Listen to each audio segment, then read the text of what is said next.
Hey, everybody. Welcome, welcome, welcome. I'm so glad to be here with all of you tonight. Hit the like button, hit the subscribe button, hit the notifications bell. We are going to have a great conversation here tonight. It's going to be awesome. It's going to be absolutely awesome. I'm really excited about it. So let's do it. Of the American century.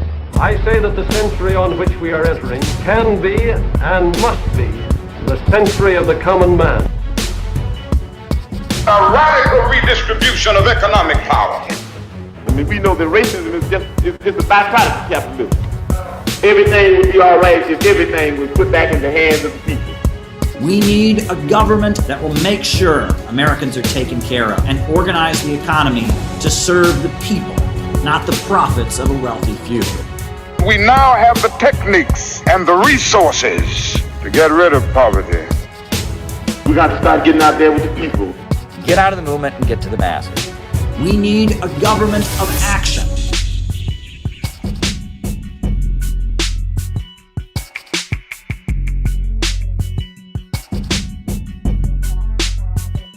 Hey, everybody. Welcome, welcome, welcome. So glad to be here with all of you. Should be yet another late night conversation.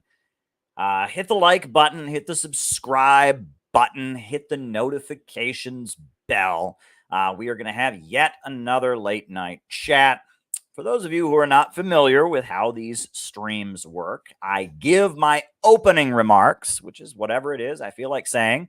I have different things to talk about, current events, world history, politics, etc. I give my opening remarks, but while I am giving my opening remarks, I'm writing down people's super chat questions. I write down people's super chat questions, and then I do the roll call, and we find out who it is on the other side of the camera. Always a very interesting, fun, diverse group of people watching. We do that, and then after that, I answer your super chat questions for the rest of the night. That's the way this show works. So if you have something you want me to talk about in the second half of our program, by all means, send me a super chat. I will type it down. Plus, it'll also be in StreamYard here for me, so I can just pull it up.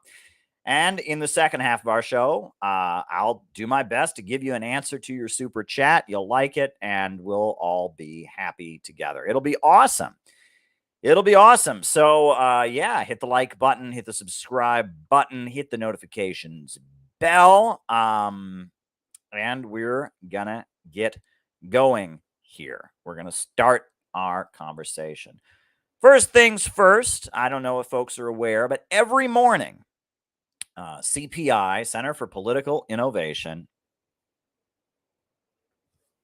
Interesting question. Writing it down. Every morning, the Center for Political Innovation, we have our daily morning message. And tomorrow we will have our 10th daily morning message. And we have a message every single day. Every day we have a message. Every single day. I am trying to make sure we do not go for one day without a message. Now, we're 10 for 10 currently. And, we got a message coming out in the morning. And these morning messages are great. And, different members of CPI have done them. Gavin's done one. Noah did a great one. Elizabeth Young, our president. And, oh, man, it's been great. Peter Coffin did one recently. And then non-members are starting to do them. The last one, the one that aired today, is from Raynor Shea. Tomorrow's message is from a surprise, not going to tell you who it is, but it's someone who's not a member of CPI, but it's a member of our community. It's a great way to start the day. Every day on the Center for Political Innovation YouTube channel, we have a morning message, an inspirational morning message that airs at 6 a.m. Eastern Standard Time. Early. So the first thing in the morning that you can do is you can wake up with some revolutionary hope and optimism brought to you by the Center for Political Innovation. And that's the way we're doing it. We are trying to spread hope and optimism in the world. And so I encourage you to utilize this. Start your day with a Center for Political Innovation morning message on the CPI YouTube channel. They're great messages. They really, really are. So I would encourage you to go subscribe to the CPI YouTube channel. The next message is already queued up. It'll air at 6 a.m. tomorrow morning, 6 a.m. Eastern Standard Time. Start your day with the Center for Political Innovation. It's a great way to start the day. It really, really is a great way to start the day. Just revolutionary hope, revolutionary optimism, spreading truth and justice in this world. It's really, really important. And it's something that we're doing. We're also going to be part of this upcoming August 6th demonstration, Humanity for Peace. That's coming up. And we're going to be part of the Humanity for Peace mobilization. We're going to have people at the UN in New York City. We're going to have people in Chicago. We're going to have people in California and in Portland, Oregon, and Seattle. We're going to have our members go out and support the protests, against on the anniversary of Hiroshima. There's going to be some mobilizations. That's really important to oppose the danger of nuclear war. We're going to try to have as many of our people out in the streets for that. But we're just trying to give people a way that they can live and maintain their sanity in this insane world that we are living in. Now, folks, I don't know if you're aware, but I'm going to show you a couple of videos, just a couple of videos here of some of what's been happening lately, right?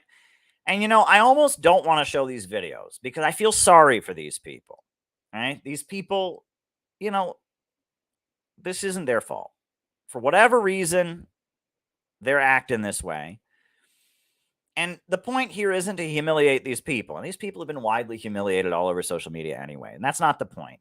The point is that this is happening a lot. This is happening a lot now. And I just want to show you this is where our society is headed.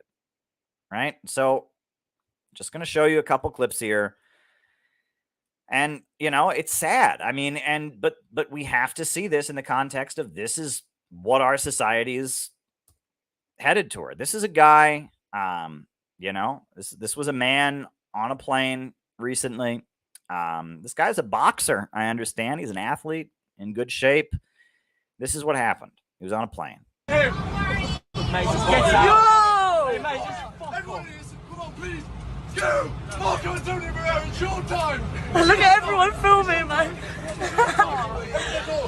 What's wrong?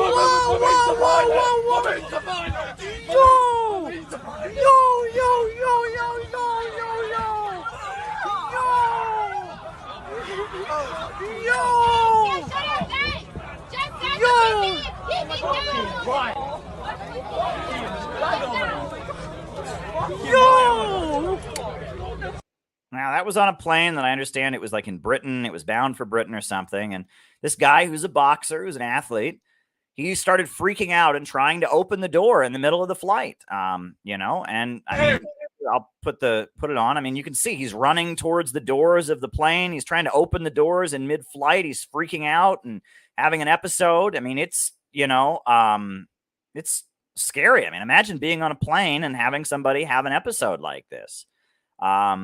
I mean, this is awful. I mean, look at this. I mean, this guy's not well, and he flipped out. He had a mental health episode here. This is a crazy freak out, and the whole plane is trying to restrain him. It's terrifying.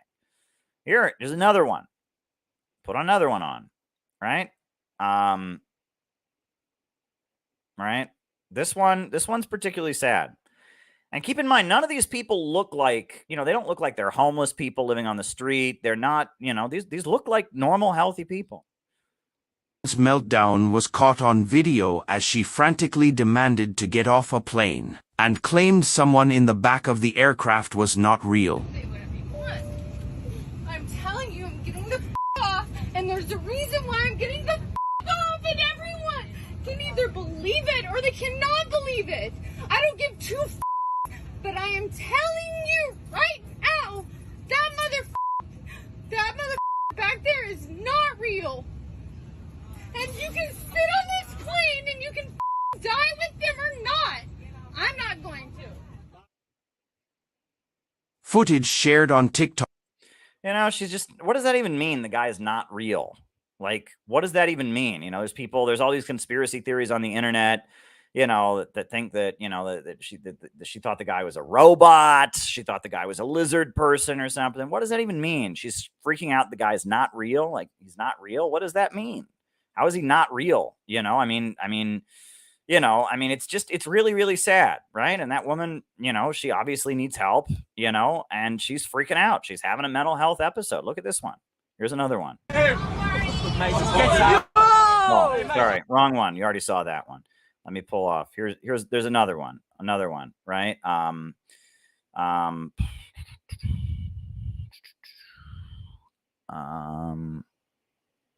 Oh, did this one here? I think there's another one here. Oh yeah, here we go. All right, this is the one I wanted to show you. Yeah, this one's even weirder, right? This one's even weirder. Here we go. Here we go. There's another one. Humanity, if you're a human, no, you shut up and sit down. No, nobody cares. Nobody cares. Where's Homeland Security? There should be Homeland Security. Step away from me. I don't care if I'm scared. I don't care. I don't care. The women will be fine. Let's sit back down. Why are you scared? Why should you be scared? We have guns on and guns about the security. Well, tell them to bring SWAT to shoot me down, because they're going to have to shoot me down today. Remember that. Where are they diverting us? Because wherever it is, there's got to be a bloodbath everywhere. You can run away. You can all run away if you want. If you're men, you can run. I won't kill you. I'm Balthazar. Put up your hands and say, don't kill me then, or don't approach me, because I'm Balthazar. As renamed by God Balthazar. Since I'm taking over this plane... Dude, I'm telling you right now. I'm telling you right now. You can't get by that. Yeah, I mean, he says, I'm renamed by God Balthazar. I'm taking over this plane. Like, he's not well. He's having a mental health episode. But this is our society as it currently is. All right? And I mean, these clips, and there's many of them. This is happening a lot lately, right? Somebody's sitting on a plane, they're on an airplane, and they start having a moment, and they just start, and they're people that are, that guy, I mean, he was well dressed, he got himself on the airplane, that woman, was flipping out, she didn't look dirty, she didn't look homeless, she didn't look, she was a woman who had a flight, and she's freaking out. The man sitting next to her was not real. This guy, apparently that one guy was a boxer. He was a professional boxer, and he starts, in the middle of the plane, he just starts panicking and starts running towards the door, trying to open the door. This is the breakdown of our society. This is the breakdown of our society. Our society is breaking down. It's breaking down on an economic level. It's breaking down on a political level, and now it's breaking down on a spiritual and psychological level. I mean, this is our country right now. This is where we're at. And people want to look at this and they want to say, oh, they make excuses. They say, oh, there's been crazy people in every age. Yeah, that's true. But the craziness now is much more widespread. Much more widespread. We're seeing it in public places much more frequently. I mean, yeah, it's not uncommon. It didn't used to be uncommon if you were on the subway in New York City to see a homeless person talking to themselves or whatever. But, this is much more frequent, right? And this also comes after decades and decades of being told that we're, that we have this mental health industry. Right? We have this mental health industry. More people are medicated than ever before. They're handing out medications like water these days, right? Kids acting up in school, they give them the Ritalin, if someone's not happy in their marriage or happy in their job, they give them the SSRIs. We're medicated like crazy. So if medications was the solution, we would be getting better as a society. But clearly that's not happening. I mean, what we're seeing on here, these people, we're not getting better as a society. Decades and decades of medications and psychological research and shit like that is still happening. A lot more frequently than it used to. right? You cannot take all of this out of the context of what's happening in our society. Now, as I have been telling people, I have an explanation for the economic breakdown of our society.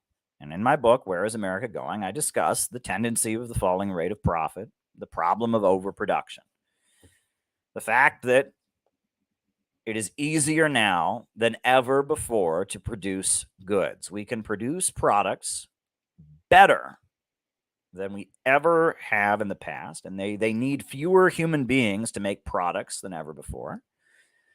However, workers are also consumers, and the fewer people that are involved in production and the less wages you pay out in the process of production, the less people get paid and the less they're able to purchase these products. And on top of that, it is only human labor that creates value for the capitalist. The value, the surplus value that the capitalist extracts from human labor doesn't come from machines. The price of the machine is fixed. He can't extract profit from that. The price of the materials is fixed. He can't extract profit from that. The capitalist can only extract profit from human labor. So when the role of human labor in production goes down, the ability of the capitalist to make profits also goes down. And this is called the tendency of the falling rate of profit. It's the tendency of the falling rate of profit. That's what it is. And so we have an economy where it's much harder and harder to survive. The role of human beings in production, the role of human labor in production is constantly decreasing. And it's getting harder and harder to live. People's existence is becoming precarious. We're having a global economic meltdown because the Western capitalist system has this built-in problem. When you have production organized for profit, you have this built-in problem. And when you enter a long-term crisis of capitalism, it usually comes in the aftermath of a great technological leap. We're not against technology. We're not against advancing productivity, right? In a rational society, self-driving cars would be a great thing. In a rational society, increasing efficiency in the means of production would be a great thing. The problem is not that there's too much stuff, right? That's what BreadTube wants you to believe. There's just too much stuff, overproduction. They're producing too much. That's not what we're saying. We're saying that in a capitalist economy, the ability of the workers to buy back what they produce is constantly decreasing due to technological advancement. And the profit of the capitalist can only come from human labor. And that when you have a big technological leap in capitalism, production organized for profit, it leads to a long-term economic crisis. The greatest example of this was the Great Depression that happened in the 1930s. Assembly line production, Henry Ford, Taylorism, all of this made production more efficient than ever before, and that was great. Produced more than ever before. However, it led to a huge glut of overproduction. And the economy didn't get better until after half of the world had been blown up in the Second World War. This is the capitalist system. This is the built-in problem of the capitalist system. Poverty created by abundance. I tell the story, I can't tell it enough. The coal miner's riddle. The little boy says to his father, "Why is it so cold?" And the father says, "Because we can't afford to buy any coal to heat our home with." The little boy says, "Why can't we afford to buy any coal to heat our home with?" The father says, "Because I was laid off from my job at the coal mine. I'm unemployed." And the boy says to the father, "Why? Why are you unemployed? Why were you laid off from your job at the coal mine?" The father says to the little boy, "Because there is too much coal." poverty created by abundance. People becoming homeless because there are too many houses. People becoming hungry because there is too much food. This is a uniquely capitalist problem. Did not happen in previous systems. Previous systems, there was certainly hunger in feudalism, certainly homelessness in feudalism, but it happened because there was a shortage. But in capitalism, where your only value is your ability to sell yourself to a boss, rent yourself out, and the only reason a capitalist would want to rent you out is either for his own leisure or in order to turn your labor into more profits.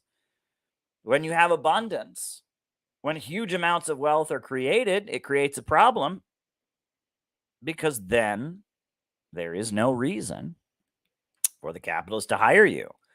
Abundance creates poverty. This is the built-in problem of capitalism. And none of the supposedly anti-capitalist thinkers talk about this. They don't talk about it. As much as I love Richard Wolff, he doesn't talk about this. I don't know why. He never explained to me why. I don't know why. He knows about this, but he doesn't talk about it.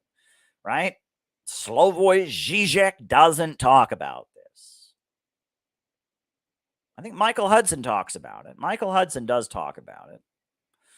But other than Michael Hudson, other than Fred Goldstein and Nelson Peary and the people that I quote, people don't talk about it. Right? Well, I talk about it in here, and I quote Marx, and I quote Engels, and I quote Fred Goldstein, and I quote Nelson Peary, and I quote many thinkers explaining why in the aftermath of the artificial intelligence computer revolution, we're having a big economic crisis.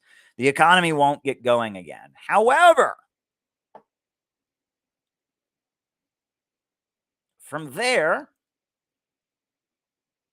we have to talk about the fact that we're having a political crisis. Because what naturally happens when you have a long-term capitalist crisis, when the rate of profits that the capitalist makes are going down, when there's mass unemployment because workers are no longer needed at the assembly line, when there's people not buying what they produce, when the stores are full of products that no one can afford to buy, when you have a glut on the market, what is the natural result of that?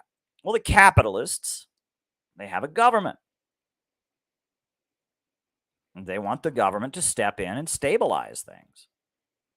And so, generally what happens is one wing of the ruling class seizes control of the government and forcibly imposes measures on society intended to stabilize the economy. This is called Bonapartism. Louis Bonaparte did it in France in 1851, and Hitler did it in Germany. Roosevelt did it in America. There's different forms of Bonapartism. There's fascist Bonapartism. There's progressive Bonapartism. But it's one faction of the ruling class seizing control of the government, violently suppressing other sections of the ruling class, and taking dramatic measures in which the government spends lots of money and imposes tight controls on the economy in the hopes of liquidating the economic crisis. That's what generally happens. Right, is you have one section of the ruling class seizing control and stabilizing the economy with state power. Right, social democracy, the rise of the welfare state, fascism, militarism, military juntas. This is what happens. This is the general capitalist method for stabilizing a crisis. But you will notice that while there are divisions in the American ruling class, while Donald Trump and his supporters did storm the Capitol on January 6th, and it may have been as a result of FBI informers helping them and encouraging them to do so, and while there are certainly divisions in our ruling class, and they are certainly fighting with each other, no faction has been able to seize power and impose dramatic measures to stabilize the crisis. 2008, after the economic meltdown, Barack Obama rode in on a white horse, presented as the savior. The cult of personality around Barack Obama was massive. He was the savior. I remember 2008. It was intense, the cult of personality around Obama. But despite all that, he was unable to take dramatic measures to stabilize the crisis. And then Donald Trump came in and upturned the apple cart. You'll remember that. Donald Trump came in. They said he would never be elected president. It could never happen, but he did win the election. He got elected, and, he came into office, and he was going to drain the swamp and all that. And he didn't really do much other than lifting some regulations, and perhaps not being as hawkish as some of his supporters would have wanted. Right? I mean, he did murder Qasem Soleimani and take us to the brink of World War III, starting in Iran. He did escalate things with Venezuela a lot and then pull back, but he wasn't as hawkish as some people would have liked. But aside from that, he wasn't able to take any dramatic means to stabilize the crisis. And now we have Biden in office. The ruling class decided, for whatever reason, that Trump just couldn't remain in power.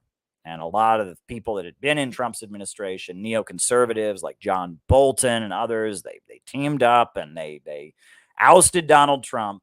Donald Trump was ousted from office. And now Biden's in office, and Biden is not doing anything. And the problems are just getting worse in the economy. And the reason that the ruling class is having difficulty doing what they would naturally do in a crisis like this is because of philosophical irrationalism. Generally, if you're going to have a wing of the capitalist class seize power and stabilize the crisis, you have to build a mass movement to support them. I mean, that's what you got to do, right? But they've inculcated the population with the belief that mass movements are evil.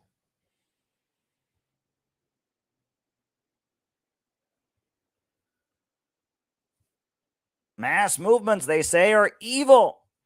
You can't have a mass movement. You can't have a mass movement. There is no truth, they tell us. There is no God, they tell us. There is no right and wrong. Everything is just a battle of wills. If you believe in something, you're a sucker. Right? The new atheist movement comes in, and they've inoculated society against any mass movement. Anything that might, come along that they could use to save their system. They've infected the society with this belief that one doesn't join mass movements, that one doesn't mobilize. All of this is having very interesting consequences, but it gets even more interesting because it used to be that in the United States, we were all inculcated with this ideology, and it was bullshit. And the ideology was that America was the greatest country in the world. It was the greatest country that ever existed because we had more freedom than everybody else. It was amazing. And, America was so great and amazing. We had our freedoms and we were spreading freedom around the world. And, racism was a thing of the past and we were marching ahead and all this. And all this was bullshit. And we know that. The Black community knew it was bullshit. Latino communities knew it was bullshit. A lot of working class people knew it was bullshit. But a big section of the population, especially among the middle class or the upper layers of the working class, really believed this stuff. These were the myths that kind of held U.S. society together. Religion was a big part of it. America is number one. America is great. It's the best. And people don't believe that no more. You can't believe it anymore because the country is falling apart. Because people are dying from opioid overdoses. Because people are killing themselves. Because people are struggling because the roads are falling apart. They're unpaving the roads in 27 different states. They are literally unpaving the roads. You can't say America's number one anymore. You can't say love it or leave it anymore. You can't say any of this garbage anymore because it's so obviously not true.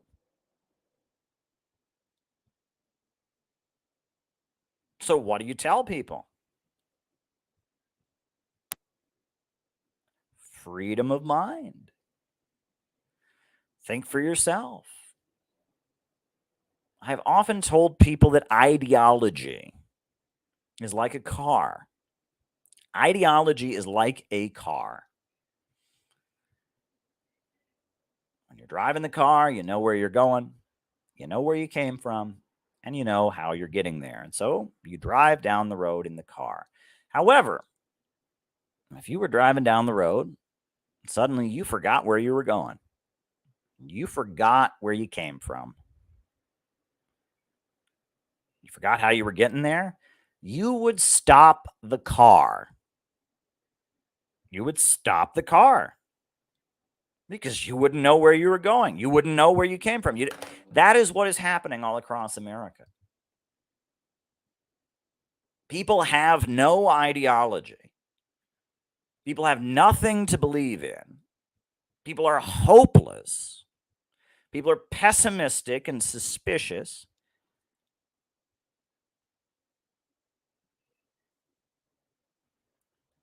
And it's leading us to this situation. I mean, it's leading us to a situation that, is happening all around us. It's leading us to a crisis. There's no way around what's happening now.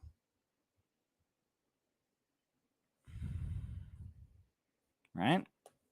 Leads to meltdown was caught. Leads to this kind of situation. An American Airlines flight. Arrested. No, that mother back there is not real. And you can sit on this plane and you can die. She's completely out of touch with reality. The car stopped. She doesn't know where she's going. She doesn't know where she's going. She doesn't know where she came from. She doesn't know how she's getting there. So she thinks she's sitting next to a lizard person or a spirit or a robot or whatever the hell. I'm not going. This is what they've left us with.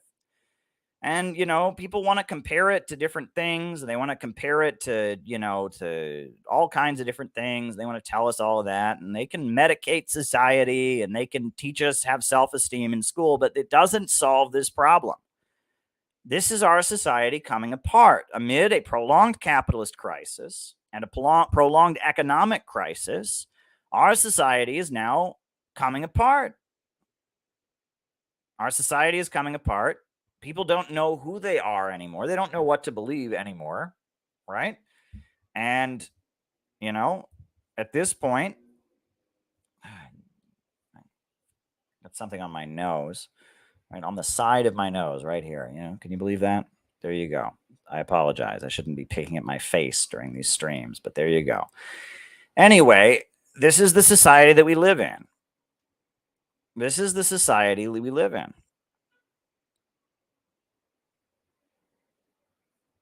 This is where we're at as a society.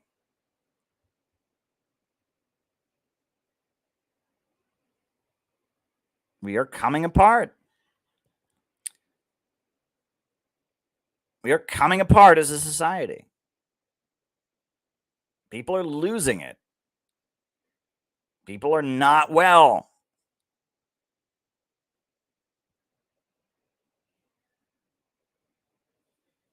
And as Gabby puts it, we need each other now more than ever. That's a great way of putting it. We need each other now more than ever. So, every day on the CPI YouTube channel, every single day, we have been doing a morning message. But, I thought the morning message that we had this morning from Raynor Shea, I thought it was particularly good. So I'm going to put it on, right?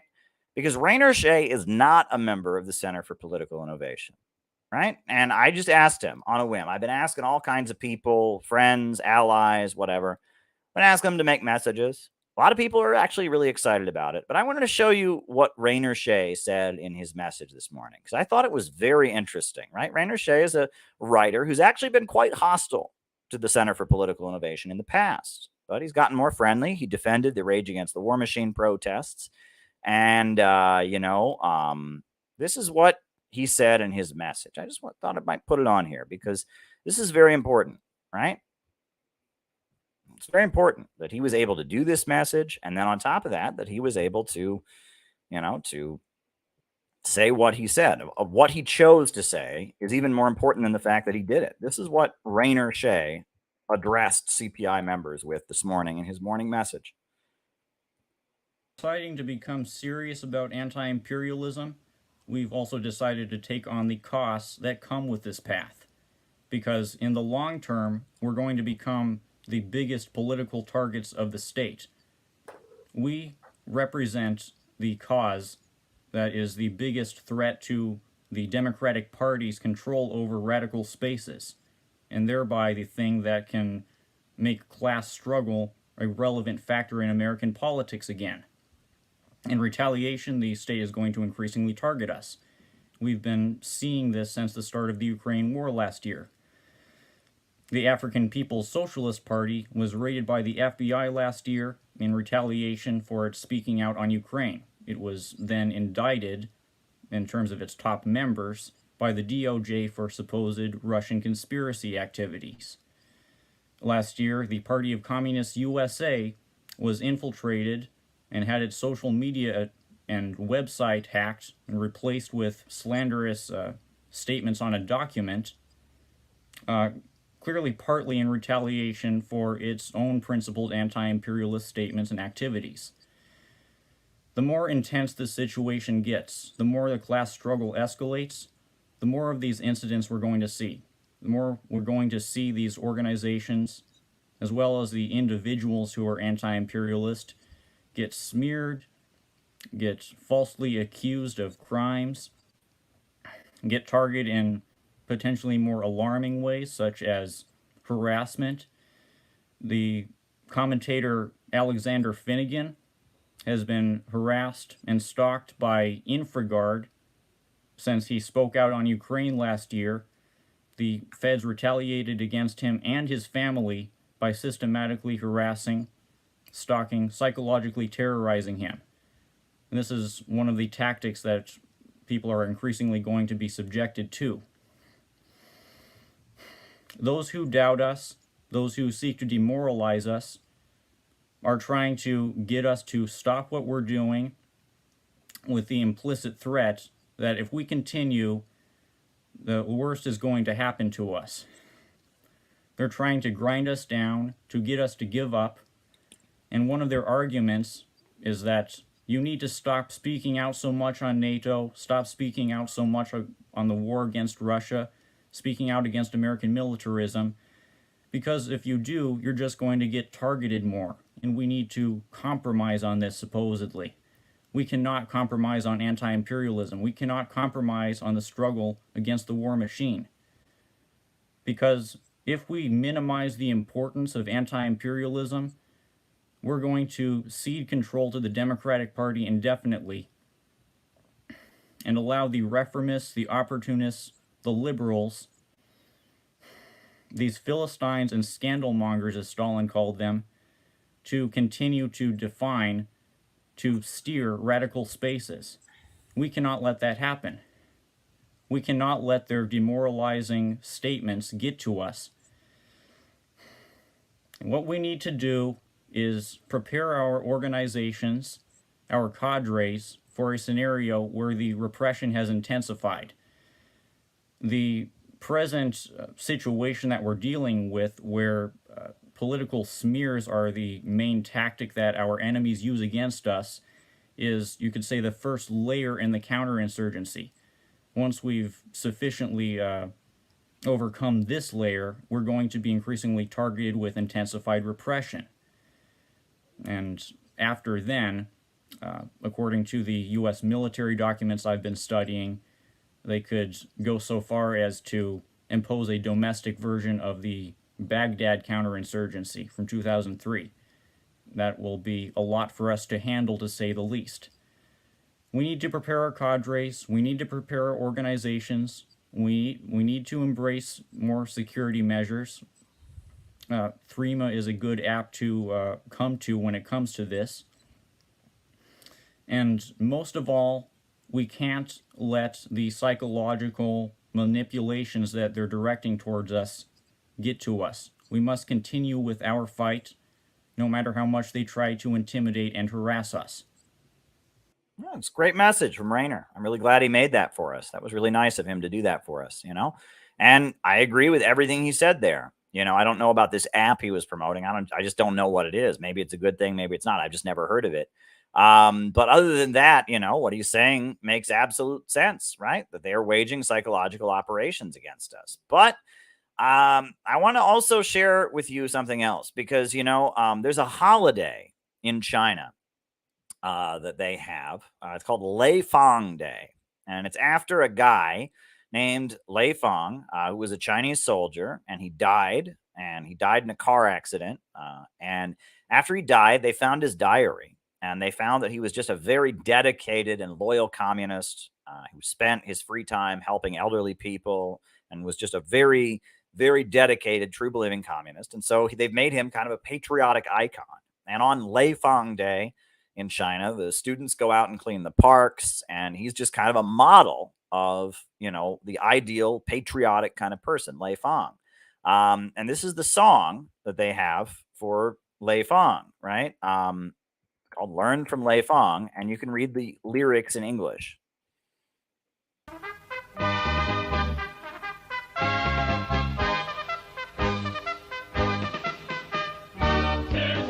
Feng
All right, so now I'm going to put the mute on, and I want you to pay attention to a couple of the lyrics, right, that come up here on the screen, right? Because none of us speak Chinese. Or, I mean, there's probably many people watching who do, but I don't, right?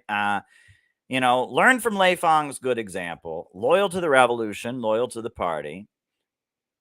Be clear about what to love and what to hate. Don't forget your origin and stand firm with strong spirit. Don't forget your origin. Stand firm with strong spirit. Now, I've seen different translations of this song before. One of the translations that I saw is "Don't forget where you came from and keep moving forward." There's different translations of this, but don't forget your origin. That means don't forget where you came from. Don't forget where you came from. Let's keep going, right? Never forget hard work and simple life. Be willing to make a revolution. The collectivist ideology shines. Oh my God, collectivism. Ayn Rand told me collectivism was evil. Susan Sontag told me collectivism was fascist. I've been taught all my life that individualism is the greatest thing ever, that the ideal way of being is to be individual. But the collectivist ideology shines. The collectivist ideology shines. Learn from Lei Feng's good example. Remember Chairman Mao's guidance in your heart. Wholeheartedly for the people. Communism's character is noble. Communism's character is noble. Learn from Lei Feng's good example. Maoists march to the military. Defend the ancestral land and hold tight the gun. The revolution will last forever. The revolution will last forever.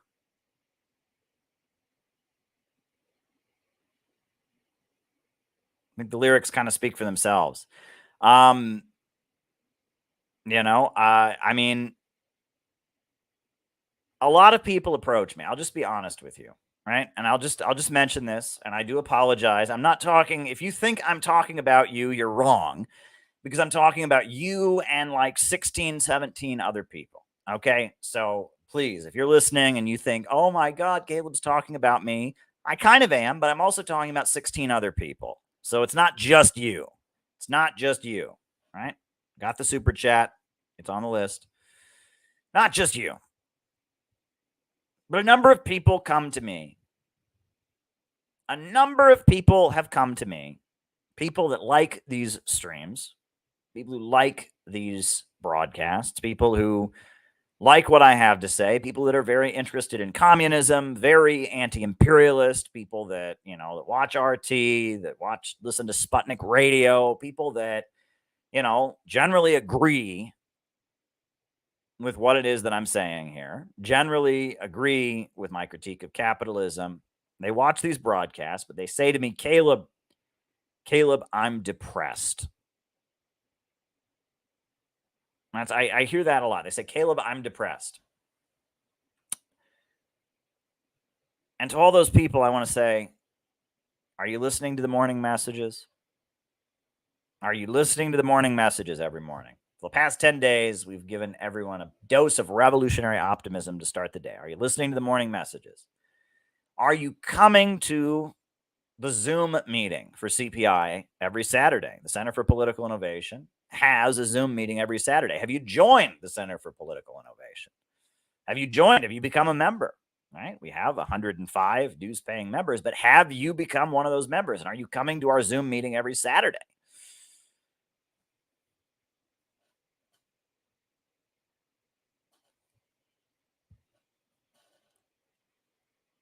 Are you helping us build the organization? Are you actively involved in all of this, or is this just a form of passive entertainment? Right? A lot of people are afraid to actually get involved in something. Let me repeat that. A lot of people are very afraid to actually get involved in something.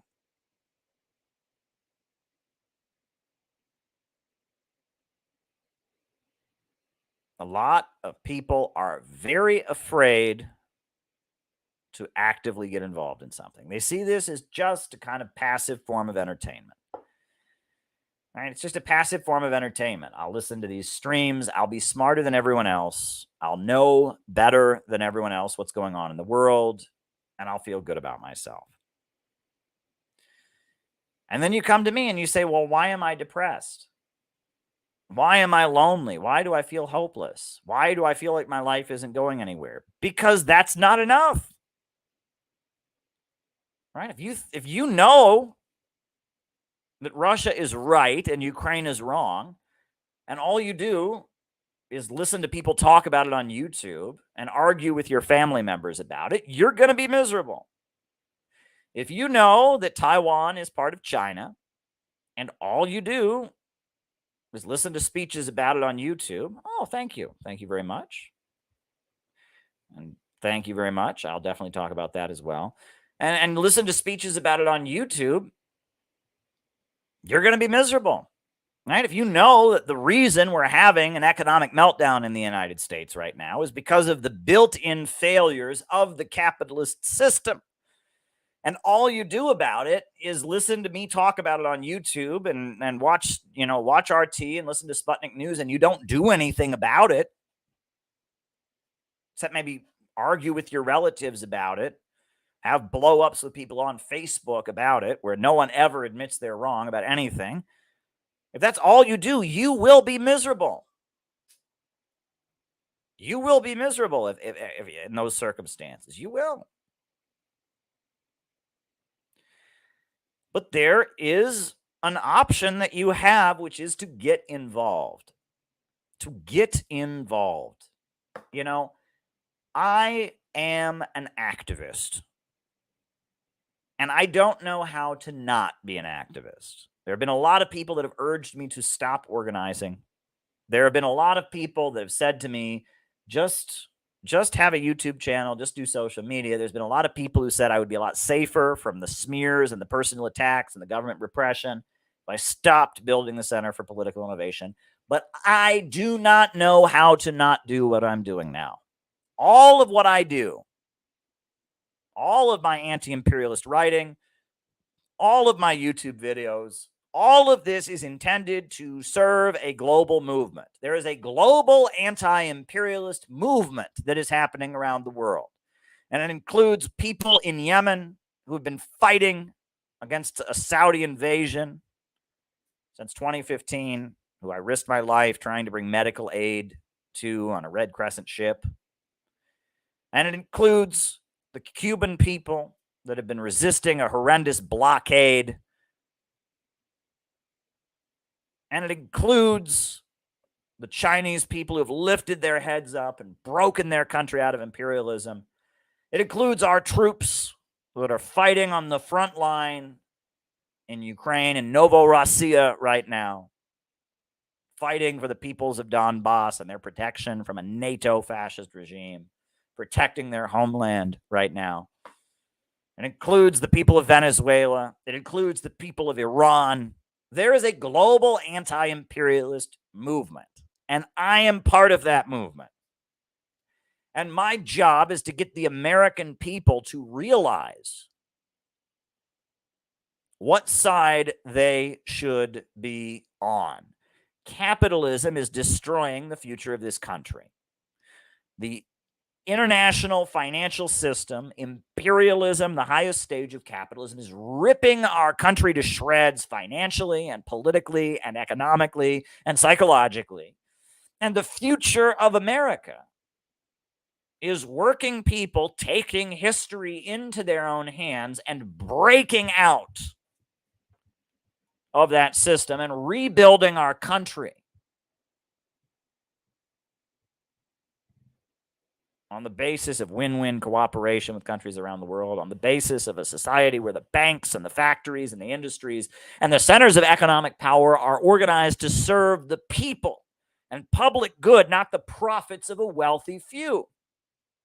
This is the future of America. This is the only future that is possible for the United States of America. The only way out of this is for us to move toward socialism.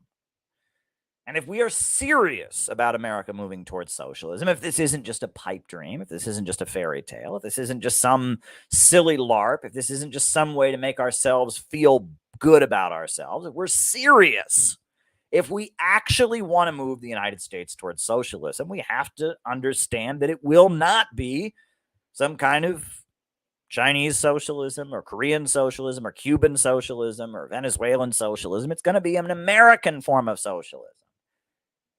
It's going to be some kind of socialism with American characteristics, crafted to address the problems of the society that we live in, crafted to give voice to the suffering of the American working people and the American small business owners and the lower levels of capital. It'll be building an anti-monopoly coalition against the imperialists, the ultra-monopolies that are trying to hold back global progress, and mobilizing to build a government of action that fights for working families and controls the means of production and enables growth to happen once again. And we have a 4-point plan at the Center for Political Innovation that we've put forward, 4 steps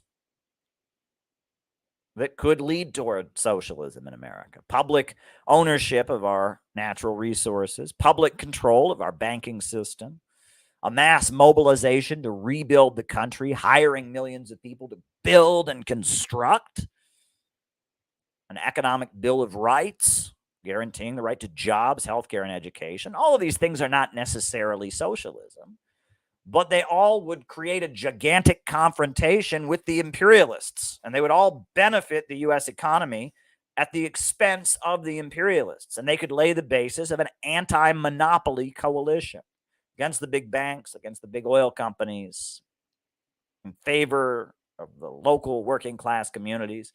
We have a program.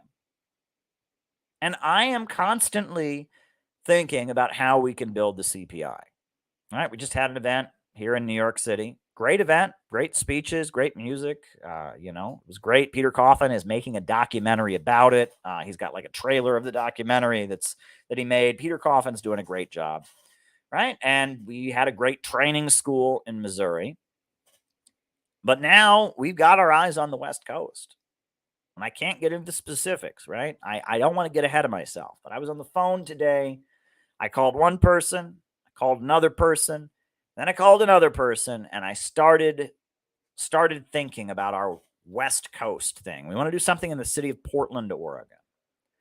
And I thought, how can we make our campaign in Portland, Oregon work? How can we make sure? Because the Center for Political Innovation, often we have big events, right? We had a big event in Washington, D.C. in March. We had an event here, in the spring. We've had little protests here and there and stuff. But how can we make this count? How can we make our event in Portland count? And I can't get into it. I promised myself I'm not going to spill the beans and tell you every detail of my plan. And some of it may not be workable, right? But you have to sit there. You have to come up with a vision. But your vision has to be realistic. Your vision has to be realistic. Right? And and obviously we're going to need resources to make Portland work, to make our West Coast campaign work. And we're going to need people. Those are 2 things we're going to need. We're going to need to get the funding together, and we're going to need to get a group of people to make it happen. And we can't do it alone. We have allies at the Center for Political Innovation. We have a new alliance and friendship with the Libertarian Party that's blossoming. We have the Schiller Institute folks, very good folks. We have the Party of Communists USA, great people. PC USA, great folks. We have allies to include. But if we want to make what we're planning to do this fall in Portland really count, it can't just be that we have a conference, people come to the conference, and then they leave. No. We have to have a whole new approach to doing things that guarantees that our organization grows and expands. We have to have a new approach, right? We have to do things differently. We have to change to win. We have to reinvent to win. And so I've been working on my vision for how we will do Portland. It won't just be a conference. It's not just going to be a conference in Portland. No. It will not just be a conference. No. We've done a conference in Chicago. It was great. We did a conference in D.C. It was great.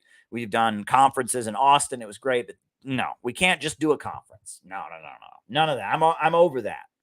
I'm way past just doing a conference. We do a conference, the videos go up on the web, everyone feels good. No, I am way past that.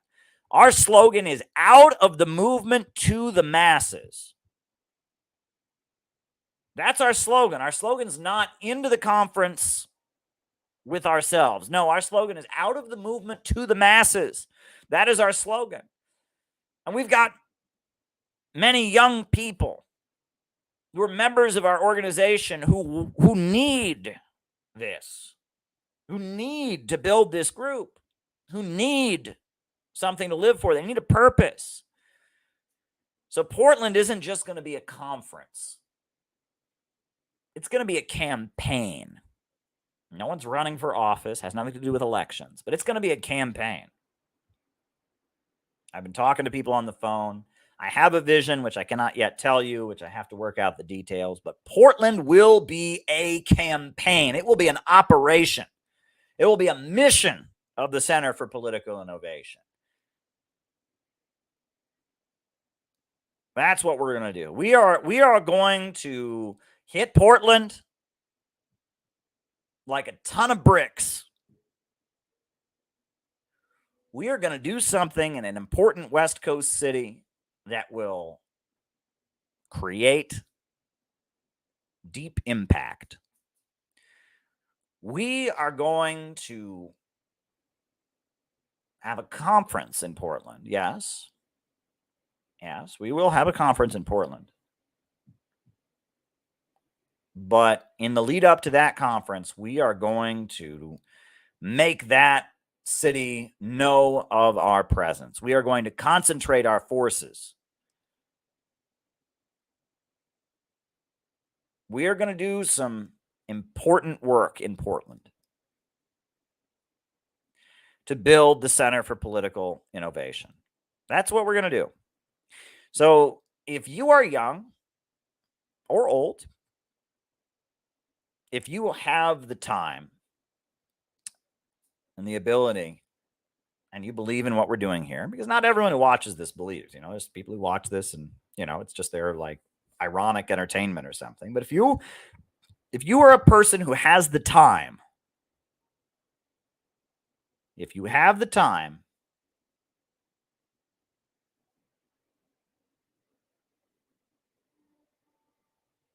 and if you have the will, I think you should plan to spend quite a bit of time in Portland this fall. And we're going to have to figure out how we get the resources together to facilitate that. But we are going to make sure, because we've tried this before. Right? We go to a city, we always say we're going to do some outreach, we put up some posters. No. This time has got to be different. This time has got to be different. If it's worth us having conferences, the amount of money and time we spend on our conferences, we need the masses to be aware of what we're doing. We need the whole city to know that we're coming, to know that we're there. If we're doing something in Portland this fall, we're going to do something in Portland. So if you are somebody who's dedicated to what we're about, if you believe in something, if you believe in anti-imperialism, if you believe in building a new socialist America, if you believe in building an organization like the Center for Political Innovation, because what we do here is amazingly unique. It's amazingly unique. No one's doing what we're doing. We're doing something amazingly unique. If you believe in us and what we're doing, and if you have the time or the resources,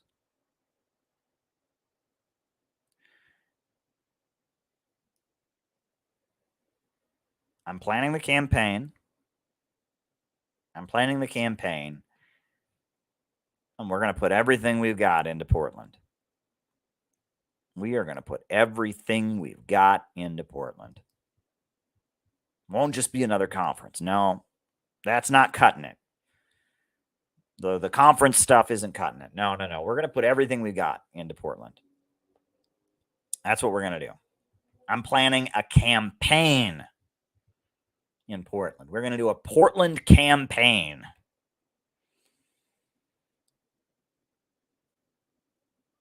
We're going to do something in Portland that people haven't seen in a long time. We're going to make stuff happen in Portland. We are going to make that city known, and it will be a test. I don't know if you know this, but one of the things that the Chinese Communist Party does that makes them very successful is they're trying out a new policy. They try it in one city first and see how it worked, and then they try it in another city, and then they make it national. We are going to test a whole new strategy for outreach, for building an anti-imperialist movement in Portland. We are going to try something we haven't done in a long time. That's what we're going to do. We are going to try something new. Portland will be a campaign.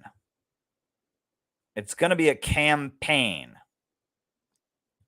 It's going to be a month at least. A month of CPI activities in the city of Portland in the lead up to our event. When we have our event,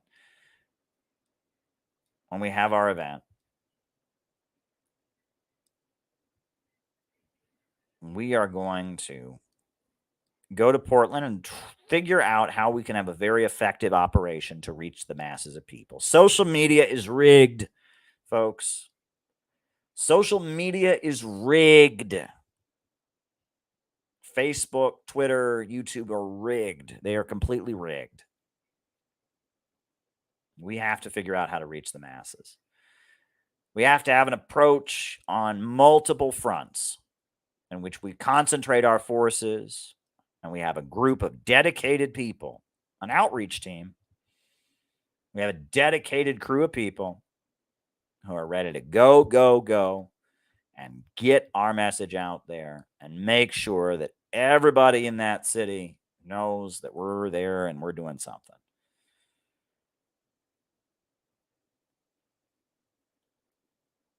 And I don't want to say too much more about my plan because I'm still working on it. It's still in progress.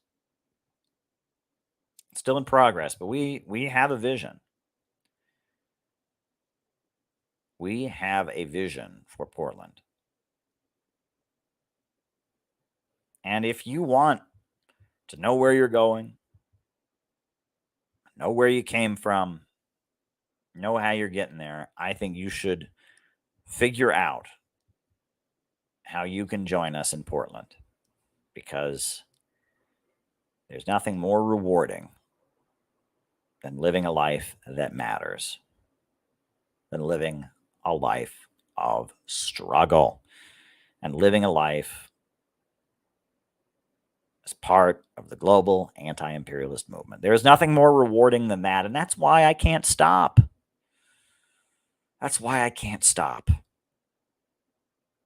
Because this is the only life I know. This is the only way I know how to find satisfaction. And this is who I've been my whole adult life. And this is why they can't stand me. Because I'm committed to this. So on that note,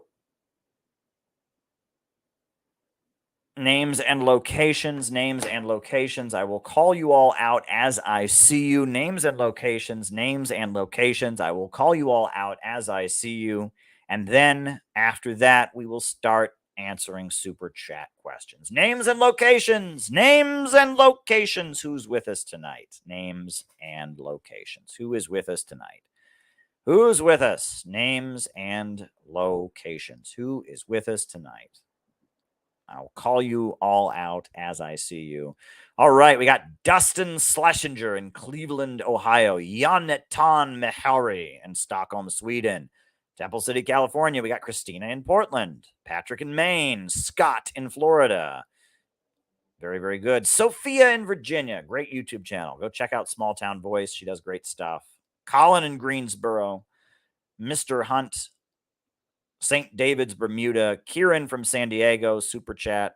Thank you very much. Molly McGuire in Orange County, Christopher in Texas, Patch in Arizona, David Rennie in Hamilton, Ontario, Seasoned Noob in China, Jamie in St. Paul, Minnesota, Michael Sparks in Pittsburgh, Canada, Abel Malcolm from Milwaukee, Wisconsin, Brendan is still visiting New Jersey, Stephen Ann in North Georgia, Bob Troy in New York, Briggy in Pennsylvania, Remy in Gary, Indiana, Chris in Salt Lake City, Jason Hunt in Chicago, Boise, Idaho, USA, Ottawa, Ontario, Steve in Boston, Patty in Joshua Tree. It's been a while. Glad to have you, Patty.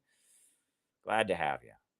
Glad you are here. Names and locations, folks. Names and locations. We got Mohican says he's here in California. There you go. Names and locations, folks. Names and locations.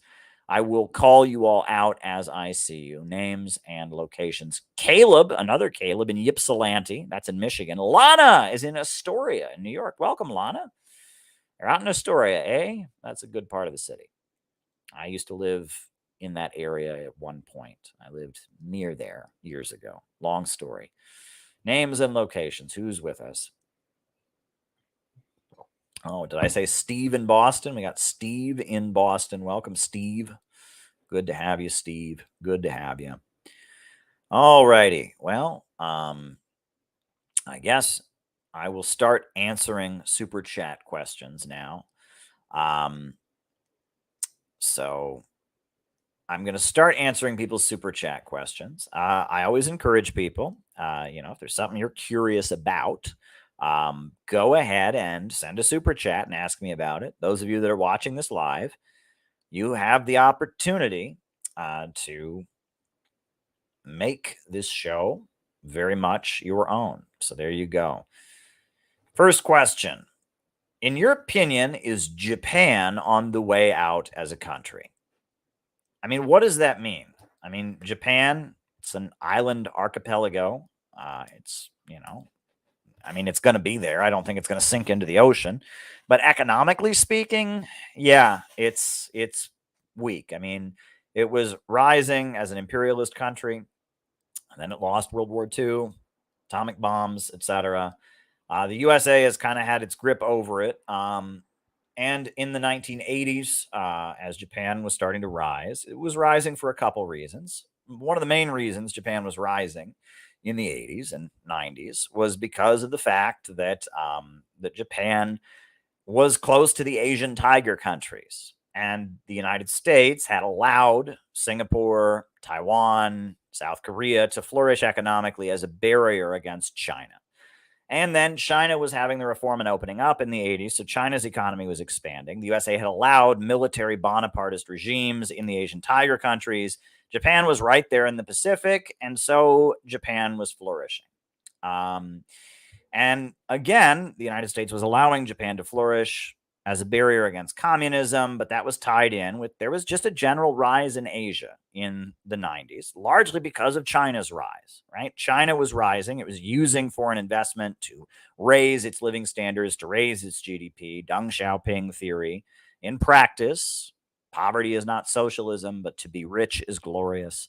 It was in practice, right? And it was working out, and China was having its reform and opening up. It was expanding.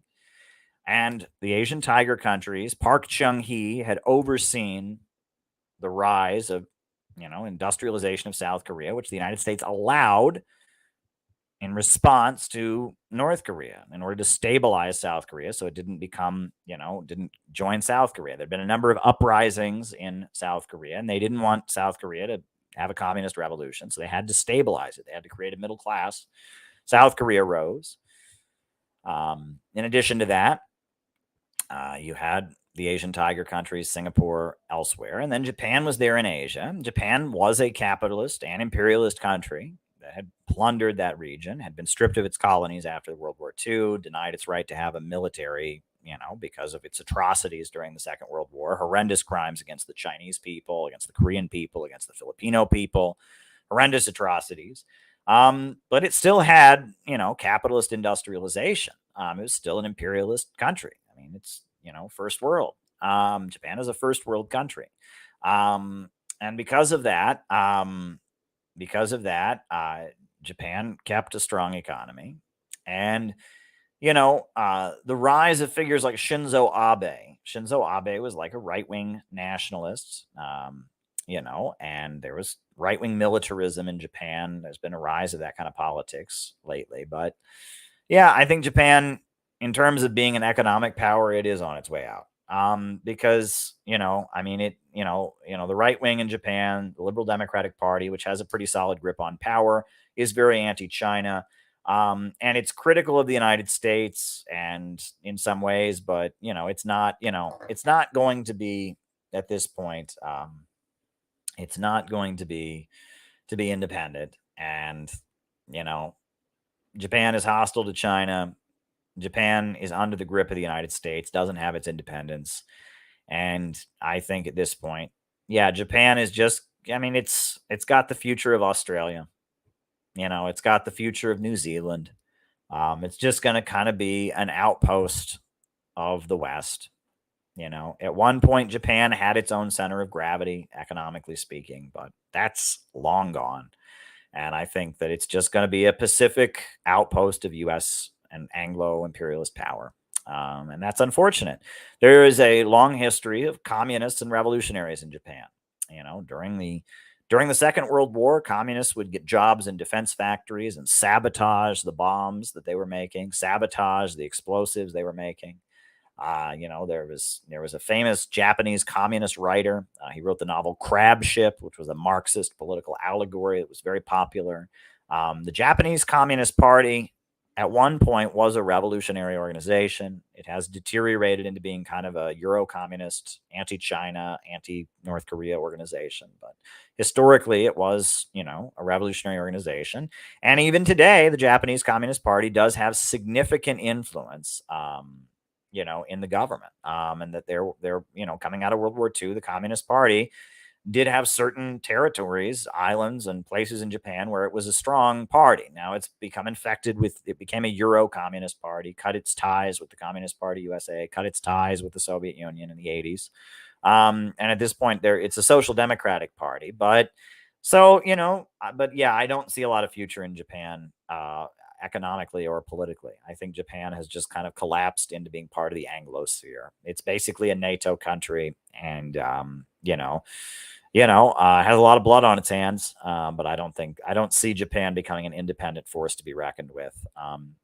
What's interesting is when I was a kid, U.S. society, all of U.S. society had this fascination with Japan. That was like a late 80s, early 90s thing, right? There was the Karate Kid movies, and samurais were everywhere, and it was weird. It was very, very weird. But there was like a U.S. cultural fixation on Japan that was widespread, and it was most likely related to the fact that the lower levels of capital admired Japanese militarism and admired the authoritarianism or something. It was weird, but it seemed like the Ronald Reagan crowd liked Japan, right? Ronald Reagan liked Japan. The higher levels of capital didn't. But there was this hard anti-communist right wing that the neoconservatives fomented in various parts of the world to fight communism, right? And as neoconservatism was rising, you had the rise of various hard right-wing forces around the world. And for whatever reason, it seems like the neoconservatives, the Ronald Reagan crowd, they had a crush on Japan for whatever reason. I don't know why. And a lot of it is projection, right? A lot of the stuff that was glorified in American media probably isn't a correct representation of Japanese culture. I know nothing about Japan practically, but a lot of the stuff in American media, from what I understand, it was like reinterpretation of Japanese culture to serve an American political agenda, to serve an American cultural confusion. There was blowback against the 1960s. There was a feeling that we were not militaristic enough in the United States, that we'd become too soft. There was a feeling in the United States that we weren't authoritarian enough with our children. We weren't strict enough in our schools. We didn't make our kids study hard enough. And so there was this weird conservative Reaganite fascination with Japan, a lot of which was projection. They saw in Japan what they wanted to see. They made movies, in the United States about karate and samurais and stuff like that. And it was weird. It was very, very weird. Now what people associate with Japan is anime, which is a completely different world. And I know very little about anime, but that anime is a completely different thing. But the 90s, 80s and 90s, there was this weird cultural fascination with Japan. And right, there was like a mini series on PBS, Shogun, I think, right? Was that on PBS? It was like a TV mini series called Shogun about samurais. And yep, that was a big part of 90s culture, but that ship has sailed, as they say. So there you go. Next question. All right. Can you elaborate on the differences between conservatives and neoconservatives today? Imperialist and globalist, imperialism and neo-imperialism. All right. Well, there's a couple things to unpack there, right? Neoconservatism as a movement arose within the Republican Party in response to the John Birch Society. Coming out of the Second World War, you had McCarthyism. McCarthyism was a surge of anti-communist hysteria in the United States. Joe McCarthy, it started out with the Democrats cleaning their own house, going after the Roosevelt wing of the Democratic Party. Then it became Republicans attacking the Democrats. Who lost China, they used to say. Who lost China? They blamed Harry Truman and the Democratic Party for losing China, right? And then Joe McCarthy arose as a Republican who started attacking even people in his own party. There was a member of Congress who committed suicide because Joe McCarthy was blackmailing him about his son being gay. And Joe McCarthy arose, he was attacking other Republicans. And it was kind of this middle class uprising against the American power structure by the middle class in the name of anti-communism. And the people leading it were conservatives, hard right-wingers, and eventually, Joe McCarthy had his reputation destroyed in mainstream media, ended up drinking himself to death. Congress censured him. U.S. media turned against Joe McCarthy. And then U.S. public opinion started shifting to the left. Dwight Eisenhower was a Republican, but he was pretty liberal, and he was, beating back and controlling the wing of his own party. And he had, eventually, U.S. culture started shifting in favor of the what they call the Cold War liberals, right? And the height of that was the election of John F. Kennedy. FDR's, coming out of FDR, you had John F. Kennedy was kind of considered, was Camelot, first Irish American Catholic president. Then you had Lyndon Johnson after that, and the rise of Cold War liberalism and TV shows like The Twilight Zone that were anti-totalitarian, and the culture was shifting. There was a layer of people in the United States that held on to McCarthyism, that didn't turn against McCarthyism. And those folks were the old right, the old right wing, that anti-communism was what they were about, but they took anti-communism to conclusions that were rather extreme. They thought that the Rockefellers were communists because they promoted birth control, because they promoted, they promoted contraception. They promoted the studies of Alfred Kinsey. They thought that, the big banks were communist because they loaned money to Yugoslavia and stuff like that. And that they thought that the big corporations in the United States, to some degree or other, support government regulations, etc. They don't advocate total libertarianism, so they must all be communists. And in the name of anti-communism, what you call the old right, what people call the old right, the anti-collectivist old right, that was very socially conservative, but also economically libertarian, The people that, whose views we would now consider to be paleoconservative, they were kind of running the Republican Party, and they were very extreme, and they formed, like kind of the John Birch Society became the organization that emerged. The John Birch Society that claimed, Dwight Eisenhower was a communist. It was kind of a secret society that was very suburban, in suburban America, white suburban America, the suburbs of Chicago, the suburbs of St. Louis, the suburbs of Cleveland, and all of that, among doctors, lawyers, realtors, car salesmen, insurance salesmen, professionals, among white men who worked in an office and, didn't work in a factory.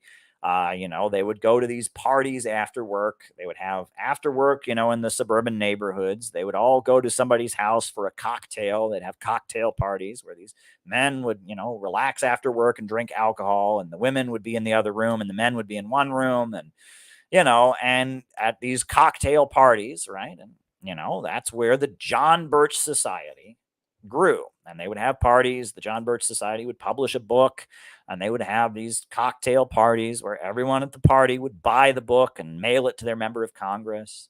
And they would, they would show little films, little films on a projector screen about how national health care or health insurance was a communist conspiracy. And they would play records about the evils of communism. And the John Birch Society was a far-right middle-class movement that thought the ultra-rich were communists. And it was anti-communist, and it was kind of taking the anti-communism of U.S. society in the Cold War and channeling it in an extremist direction, in a direction that was very extremist. And some of these people were Nazis, right? There was a guy who was a leader of the John Birch Society. His name was Revillo P. Oliver, right? And he changed his name because he wanted it to be spelled the same way backwards and forwards. So it was Oliver spelled backwards was his first name, P, and then Oliver. I mean, it was Revillo P. Oliver. And that guy actually became a neo-Nazi Holocaust denier. And some of them, they did believe communism was a Jewish conspiracy. And, some of these people became Nazis. They did have like a purge in the late 60s and announced support for Israel, announced that Hitler was a communist and all this kind of stuff. But for a while, they were actually toying with Nazism. And then they kind of stopped that. And they became a joke in the media. They were mocked widely in American television, American movies. People made fun of them. The media, was constantly making fun of them because they think everyone's a communist. And the John Birch Society, that was kind of where American conservatism was at. They thought that, the drinking water of the United States, they thought that the drinking water was poisoned by communists or had communist mind control in it. Fluoride was a communist conspiracy. And, they were, I don't know, they were far right wingers, far right wing, economically libertarian and socially conservative. And they thought the government were all communists. And, they thought there was a fight between Plato and Aristotle, and that they were against democracy. They were in favor of the republic, but they were against the democracy because they thought democracy meant mob rule. It was a communist thing. Democracy was communist. They would say we're a republic, not a democracy. And they were against democracy because democracy was mob rule. It was chaos. And yeah, that was the face of the Republican Party. And the Republican Party was losing elections massively. 1964, Lyndon Johnson ran for president against Barry Goldwater. And Barry Goldwater was one of these types. And, Lyndon Johnson just completely creamed him in the election, just completely trounced him. And the civil rights movement was riding high, and, outside of the South, most Americans supported the civil rights movement, and, we're turning against racism, and we're, in favor of a welfare state, Lyndon Johnson, war on poverty and such. So in light of all of that, you had the rise of neoconservatism, and neoconservatism was the Trotskyites, basically, the, Irving Kristol, who had been a Trotskyite and become a CIA intellectual, and some of these other folks, basically reinventing conservatism. Leo Strauss, who was a philosophy academic at the University of Chicago, reinventing conservatism in a way that it could win during the Cold War, and that it didn't seem like a fringe ultra intellectual, anti-communist, conspiratorial, paranoid thing, but rather, it was it had a whiff of right-wing populism in it, right? There's a song called Okie from Muskogee, right? Country song about, a beautiful town in Oklahoma where no one smokes marijuana and the kids all still respect the college dean and no one protests or burns their draft cards. It's kind of like ordinary working people are not left wing and don't protest things, and these hippies protesters are disrespecting the country, and not a lot of talk about economic issues. Subtly playing the race card, the Southern strategy, right, where they wouldn't say blatantly racist things. They'd say forced busing. We're against forced busing. Well, what they really meant was we're against sending your kids to the same school as black people, but they don't say that. They say we're against forced busing. Real emphasis on militarism and loyalty to the country. And it was a reinvention of conservatism that watered down kind of the, that what you call the old right that I was describing, that thought the government was communist, was obsessed with Plato and Aristotle and the Constitution, and really intensely studied communism because they were against it. The old right was this kind of intellectual middle class alienation from U.S. society in the name of anti-communism. That was the old right. Neoconservatism was, if you don't like it, why don't you move to another country? Our country is the greatest in the world, and conservatives are, and these liberals who protest are all crazy and mentally ill. They need to get a job and get a haircut. It was a reinvention of conservatism, a dumbing down of conservatism. That was kind of just support for U.S. foreign policy and the military, and kind of a vague right-wing populism, associating left-wing things with elitism, right? They would talk about special interest groups. They would talk about, and that it was like if you were just an ordinary good American, you had no interest in left-wing stuff. Leftists who talk about income inequality or racial justice or whatever, that's some weird, quirky intellectual thing. Good Americans just love this country. They work hard. They feed their family. It was like a dumbing down and a reinvention of conservatism. It was invented by former Trotskyites. Yes, that's true.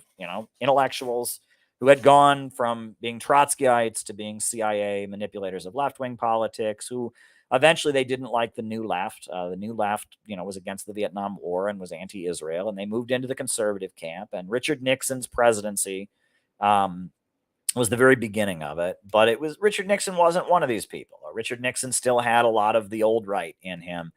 But after Richard Nixon was ousted, when Gerald Ford came in, that was a turning point. Gerald Ford, what did Gerald Ford do?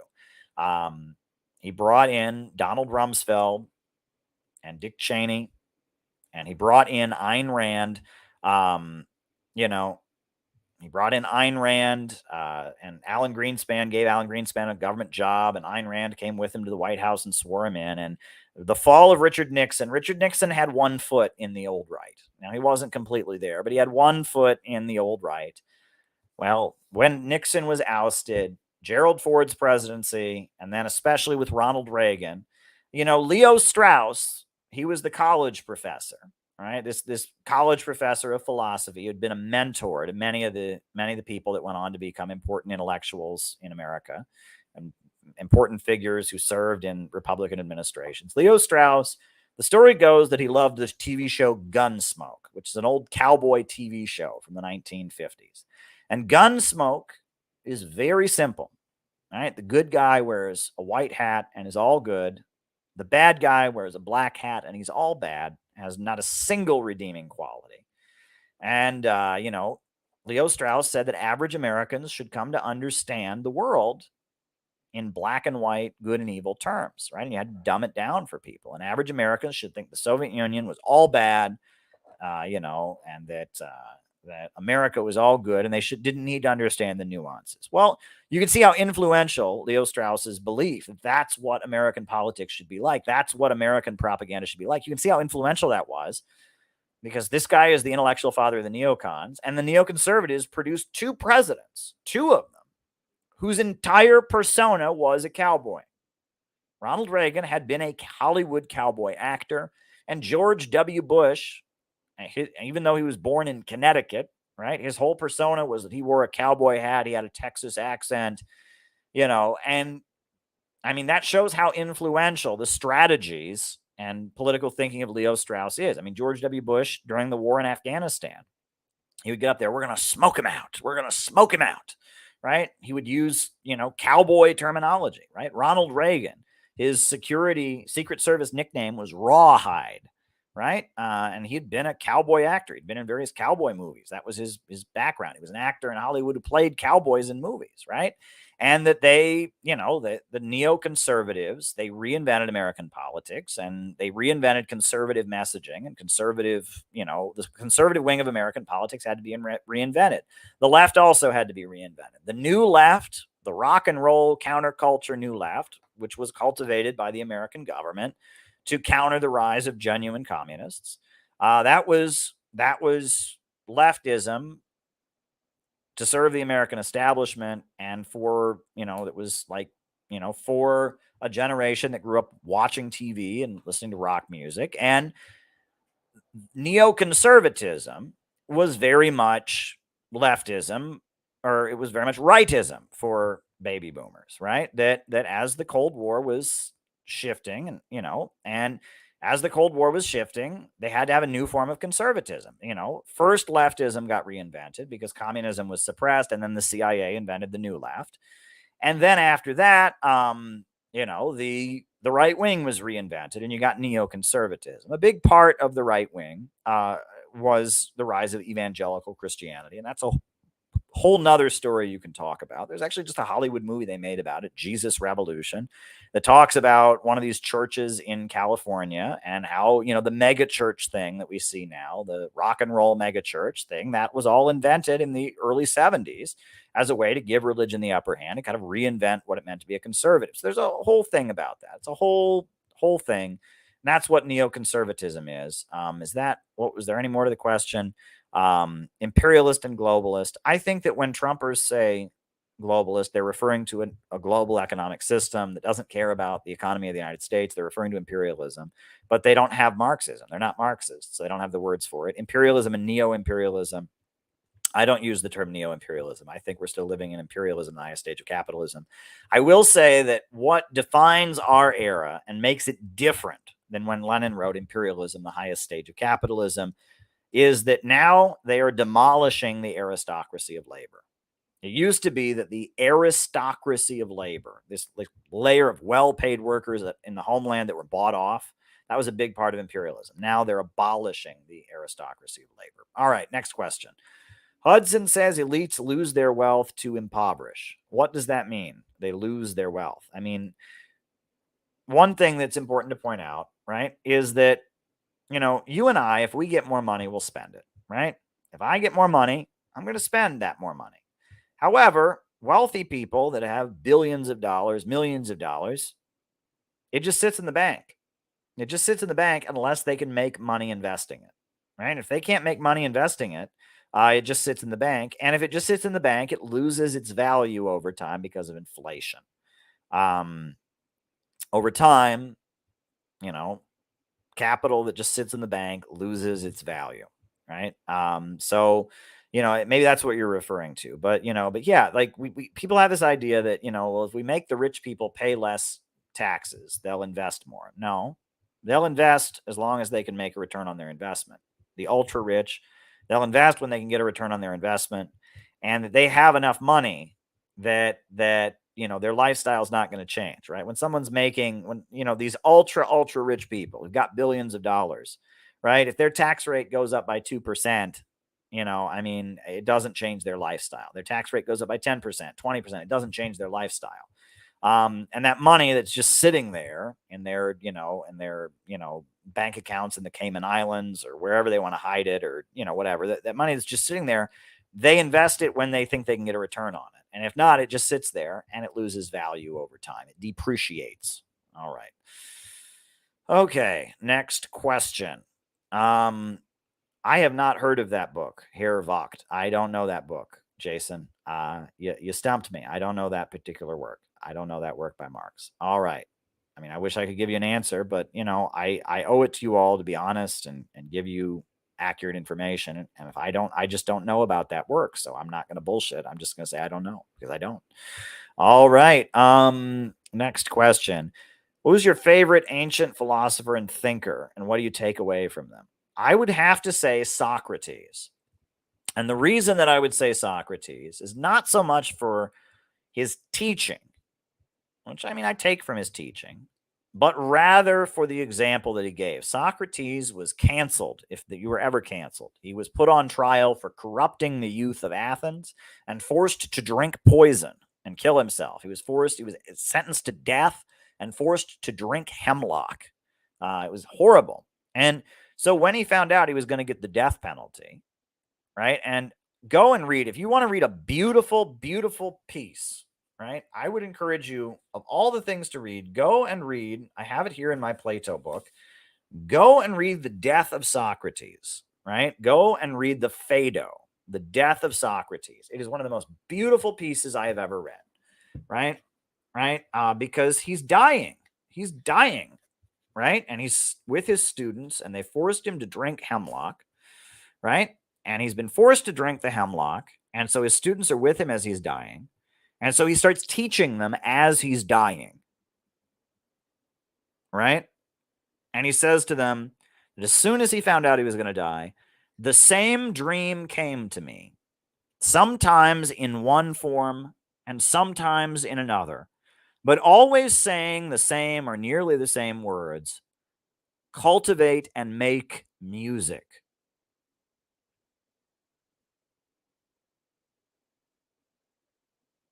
And hitherto I had imagined this was only intended to exhort and encourage me to study philosophy, which has been the pursuit of my life, and in the noblest and best of music. The dream was busying me to do what I was already doing, in the same way that the competitor in a race is bidden by spectators to run when he is already running. But I was not certain of this, for the dream might have meant music in the popular sense of the word, and being under the sentence of death, the festival giving me a respite, I thought it would be safer for me to satisfy the scruple, and in obedience to the dream, to compose a few verses before I departed. And first I made a hymn in honor of the god of the festival, and then, considering that a poet, if he really was to be a poet, should not be put together, but to invent stories, that I have no invention.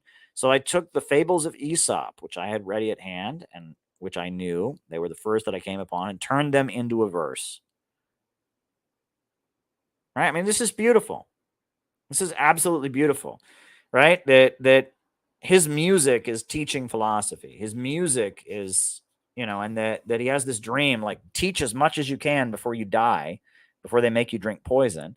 And then if you read the Phaedo dialogue, right? If you actually read the dialogue, what he's telling his followers as he's dying is he's saying that we strive to be more than our bodies, right? The separation of the soul from the body, right? And that we have our body, which is our animalistic instinct, but we also have a soul, right? And the soul restrains the body. It prevents us from being rational. And he's saying that in death will be the total separation of his soul from his body, and that it'll be the liberation of the rational side of his mind. It's a beautiful dialogue, right? And the fact that he's in death, he's teaching this, right? In death, he's teaching his students, like, we should separate the soul from the body. We should be proud of, that we're not animals. It's beautiful. It's absolutely beautiful stuff. So, yeah, I would say Socrates. All right. Carl Za is great. All the stuff on RT is tremendous. You know what I mean? And, I wish people would watch it. There's a reason they don't want you to watch RT. They don't want you to see the work that we're doing. And look, the people who don't like me, right? There's, Sophie from Mars made a podcast with one of these anti-fascists where she said, I'm not working for RT anymore. Yeah, I am. I never stopped working for RT, right? And that there's all of this, these people who don't like me know nothing about me, right? I have been working at RT since 2016 and I haven't stopped. At no point, even when I wasn't doing stuff on YouTube, took a little break, I was still on RT almost every day. So, it's like the people who demonize me, they don't do any research, right? And they know nothing about me. And they have this fictional character that they've made up. And what annoys me is that there's all these people in our community who just, are not brave enough to, to stand up to this kind of idiocy. But anyway, yeah, I work at RT. I do RT reports all the time. There's a UN Security Council meeting tomorrow. I'll probably be covering it as far as I know. I know it's on the schedule. I'm going to wake up early tomorrow morning. I'm going to record yet another beautiful conversation with Harpal Brar and Jyoti Brar, the Communist Party of Great Britain, Marxist-Leninist. They're awesome people. And then after that, there's a UN Security Council meeting. So I'll be watching that and probably covering it for RT, then later in the day, I'm going to go meet a new friend that I made a couple days ago. And yeah, it'll be awesome. It'll be great. You know what I mean? So, I mean, it's just, yeah, RT, anything on RT is good. I endorse, full endorsement to RT. Obvious bias on my part because I work at RT. So there you go. And thank you, Sophia. Sophia is awesome. Go subscribe to Sophia's YouTube channel. Sophia is amazing. She does great work, and we're going to be collaborating. It looks like in the future, we've got some collaboration coming up. So great. She's done some great interviews. She does a great YouTube channel, widely followed in China. Good stuff. So what are the differences between Trotsky's permanent revolution and Mao's continuous revolution? All right. Well, these are two completely different concepts, right?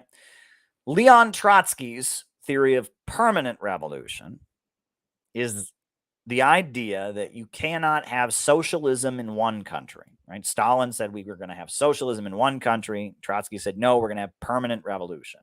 Trotsky developed his theory of permanent revolution before the Russian Revolution. And the theory was basically that communism, socialism doesn't count unless it spreads to Western capitalist countries.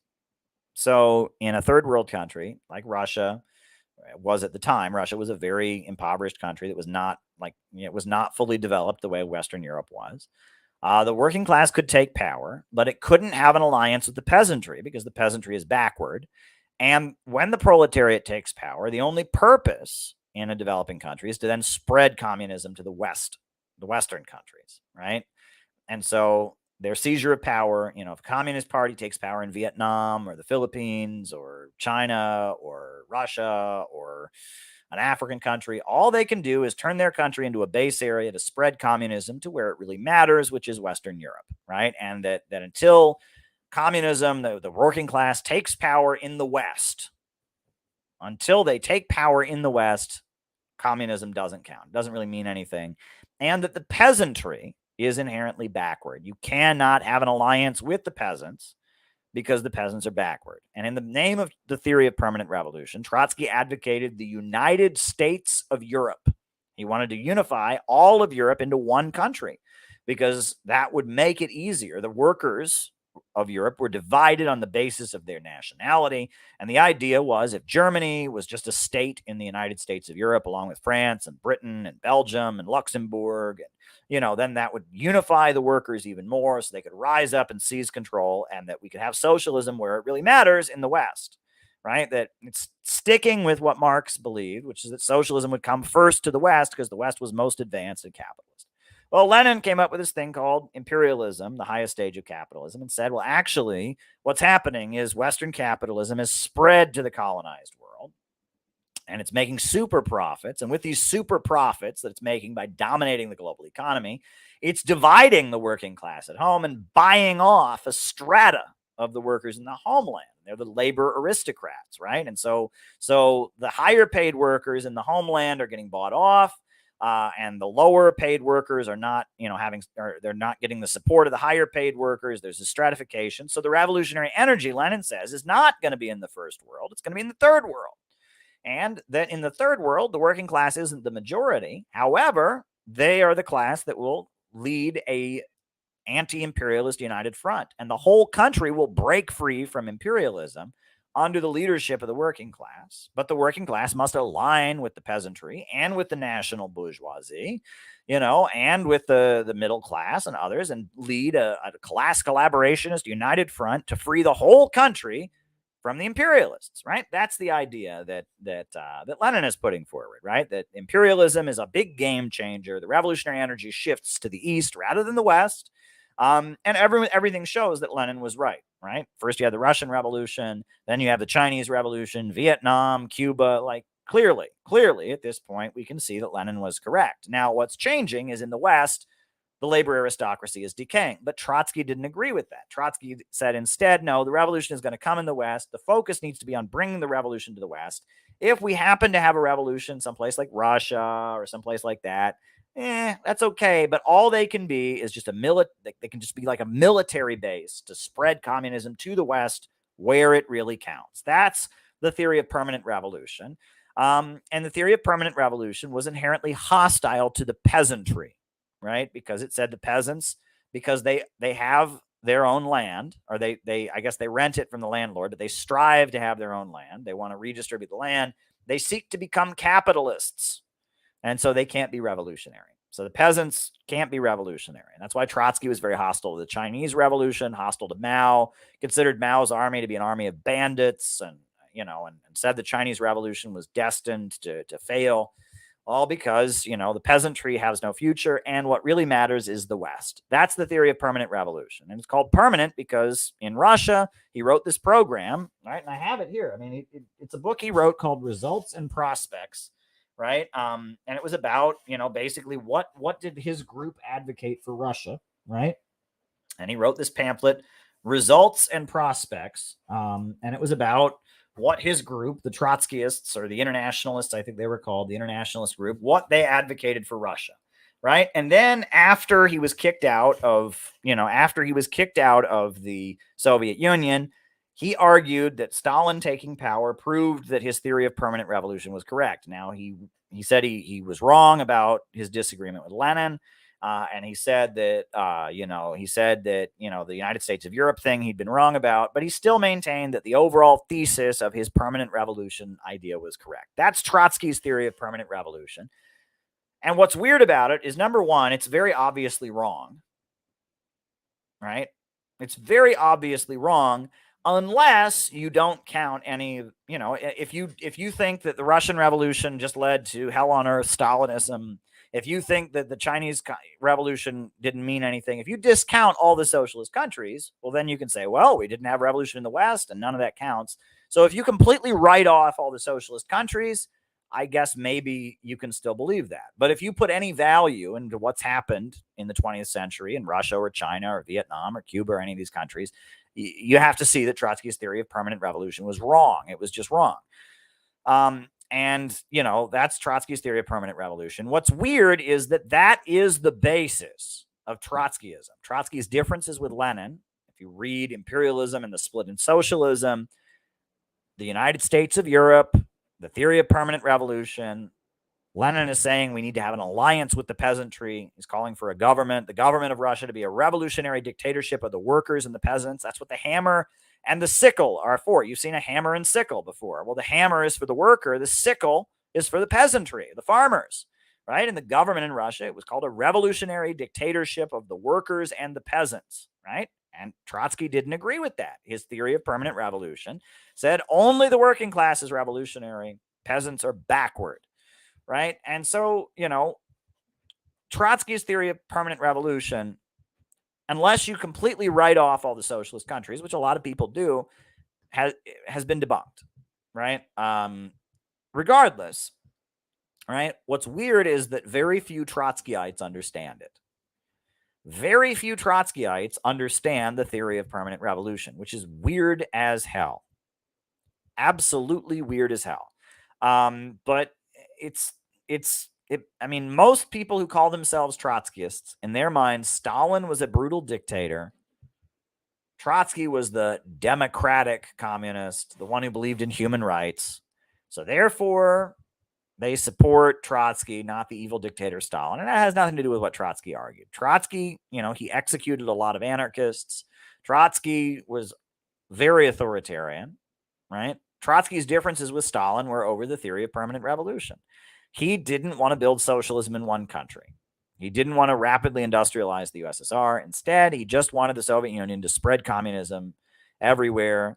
China was one of Trotsky's primary disagreements with Stalin, right? Is that the Chinese Communist Party entered an alliance with the KMT, the Kuomintang, right? The Chinese Nationalist Party. Trotsky said the Kuomintang was a bourgeois nationalist party. They weren't communists. So therefore, you had to wage a struggle against them. The Communist Party needed to be independent of the Kuomintang. right? That Trotsky's theory of permanent revolution. That's Trotsky's theory of permanent revolution.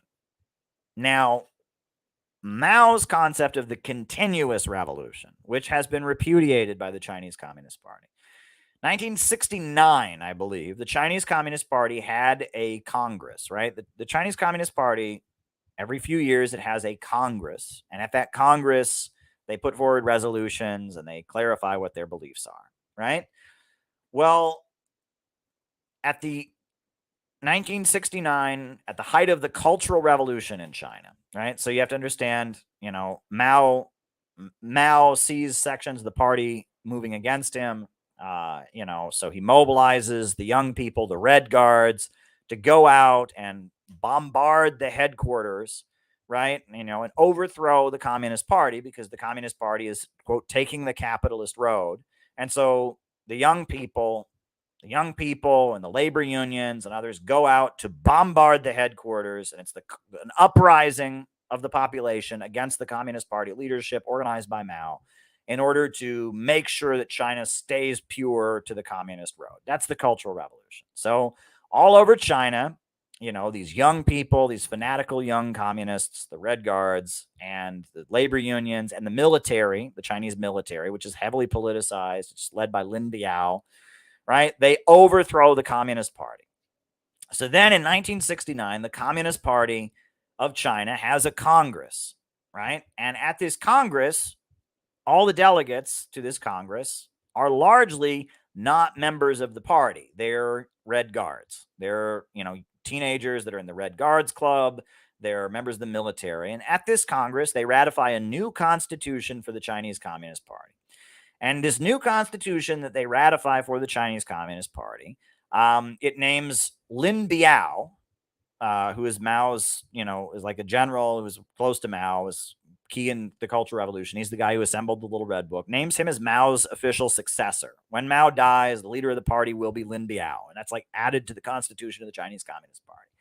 It also says that they've added Mao's concept of the continuous revolution, right, to the ideology of the Chinese Communist Party. The Chinese Communist Party believes in Marxist-Leninist ideology. They believe in Mao Zedong thought. And then they also believe in the continuous revolution under the dictatorship of the proletariat, meaning that in order to make sure that the Communist Party does not become, does not stray from the communist line, in order to make sure that the Communist Party stays pure, the population must be mobilized to constantly be engaged in revolutionary activity against the party leadership. That's the continuous revolution. It's the theory of the Cultural Revolution, right? That I guess the way that it's expressed is that having the wrong political line is like having no soul, and that it's necessary for the masses, the population, to constantly be mobilized to keep the party in line, right? Things like the Cultural Revolution, constant mobilization of mob rule to stay on top of Communist Party leaders and bureaucrats, to stay on top of government officials, to make sure they don't take the capitalist road, must be carried out. That's the theory of continuous revolution. And when Deng Xiaoping came to power in 1978, he completely nullified that whole Congress of the Chinese Communist Party because it wasn't done legally, right? The people that were there were not even party members. They were Red Guards. And the theory of continuous revolution, which was the basis of the Cultural Revolution, is completely repudiated by the Chinese Communist Party. They don't believe in that. And that is my understanding of the theory of continuous revolution, which is different, right? Trotsky is saying we have to spread communism to Western countries. It's about imperialism and such. Whereas Mao is saying in communist countries, we have to constantly be mobilizing the population. We have to have mob rule. We have to have chaos and mob rule in order to stay pure in our communism, right? That's what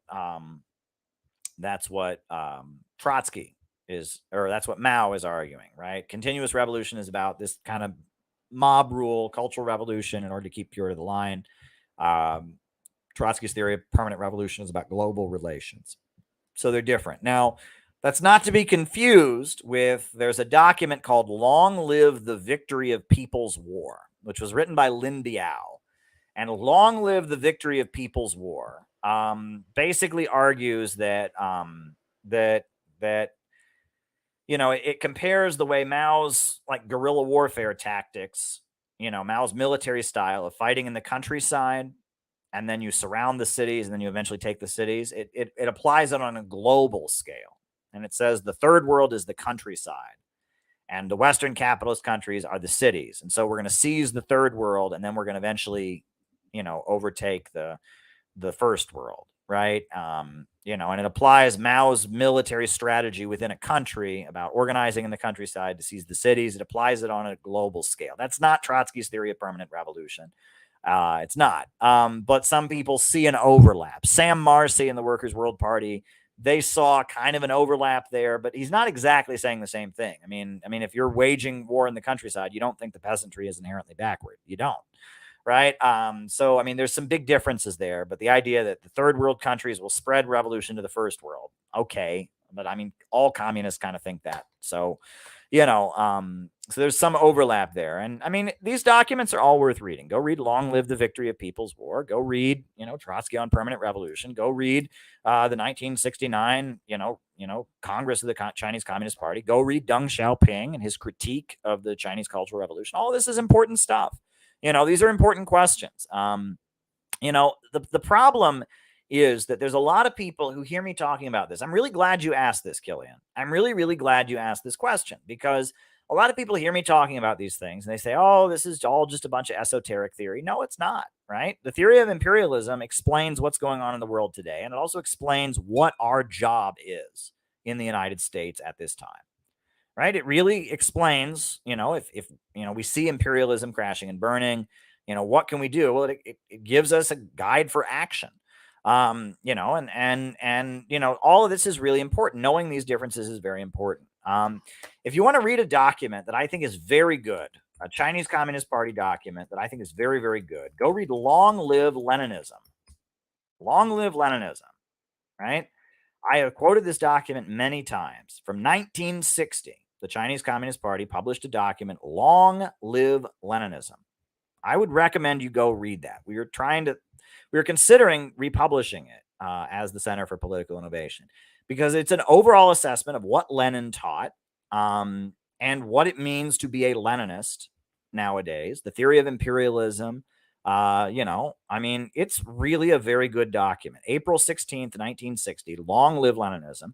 It explains that you advocate a peaceful revolution, but you recognize that it may be impossible, but you advocate a peaceful transition to socialism.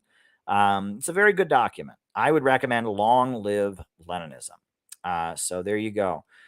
All right, folks. It looks like that's our show for tonight. I don't seem to have any more super chats. Kieran from San Diego, thumbs up. Thank you, Kieran. I think that's our show for tonight. I'm not sure if I'll be back tomorrow night or not. I do have to meet somebody tomorrow evening, but I may be home. I don't know exactly what my evening will be like tomorrow. Hopefully I'll be back tomorrow night. If not, it'll be the night after that. Quick, before I go, before I do the closing music, I want to mention this, right? My Patreon, it exists, right? And, I apologize, for kind of neglecting it. My next patrons only stream is going to be on August 1st. August 1st will be the next patrons only stream. So if you want to support the work that I do, and support, I'll be obviously, helping, make things happen with CPI and all of that. If you want to support the work that I do, sign up on Patreon. And on August 1st, we're going to have a patrons only stream where it'll be just me and the patrons, just us, no one else, right? Very, very intimate conversation. So if you want to be part of that, go sign up on the Patreon. I could use your support, so August 1st, patrons only stream. Your support would be appreciated. Wanted to just mention that before I go. All right. A new upsurge in the struggle against U.S. imperialism is now emerging throughout the world. Ever since World War II, U.S. imperialism and its followers have been continuously launching wars of aggression But the people of various countries have been continuously waging revolutionary wars to defeat their aggression. And while the danger of a new world war still exists and the people of all countries must get prepared, revolution is the main trend in the world today. And while the danger of a new world war still exists and the people of all countries must get prepared, revolution is the main trend in the world today. Good night, everybody. Good night.